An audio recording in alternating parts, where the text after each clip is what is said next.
All right, what's good, everybody? It's your boy Andy right here. If you notice, I'm in the car. That's for a couple of reasons. One, I have a toddler who refused to sleep in his crib. So Mama had to get him, and they're sleeping on the couch. So I couldn't make like any noise in my tiny apartment because the little guy didn't want to sleep in his crib. He was screaming for like a half hour. So I'm out in the car, heading to my doctor's appointment. That's why I still got the seatbelt on the car, so I can turn it off. I just got here. All right, y'all.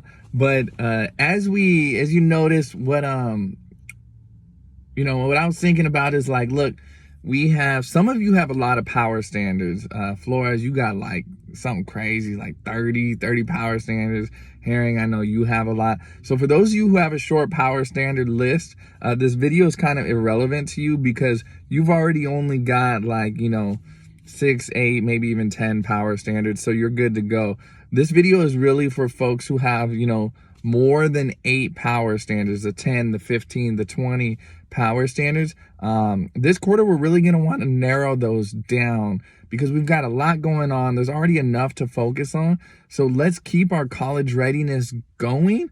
And let's acknowledge the fact of everything that's happening. And the way we can show that acknowledgement is by taking that list and narrowing it down so we can really hammer out those skills. Also, by hammering out 8 skills during our data cycles, it'll be easier to reteach them because we know they're going to be coming up over and over again. But when we're only putting out, 2 to 3 lessons per week, it can be really hard to reteach things if we got 30 standards, right? Or 15 standards.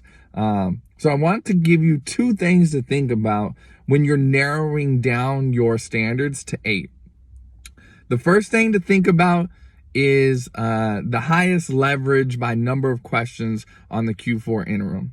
So theoretically, those interims have been designed to get us ready for the kids in their junior ACT, right? And so whatever questions, whatever standard is showing up the most, theoretically, if it's showing up a lot, those are the ones we want to hit because the system is saying like, hey, you should focus on these. It's going to build to success junior year, okay? So take a look at which standards appear the most.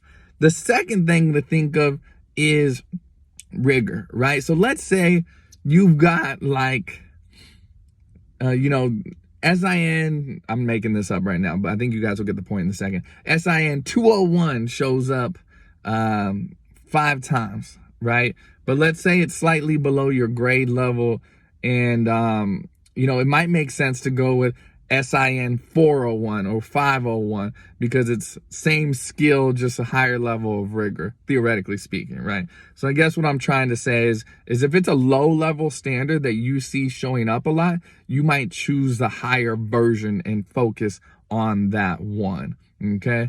So those are just 2 things to take a look at and select your 8 power standards with, all right? As always, if you have any questions, just feel free to holler at your boy. I have this thing just awkwardly sitting here. I'm going to go ahead and head into my doctor appointment. All right, y'all. Peace.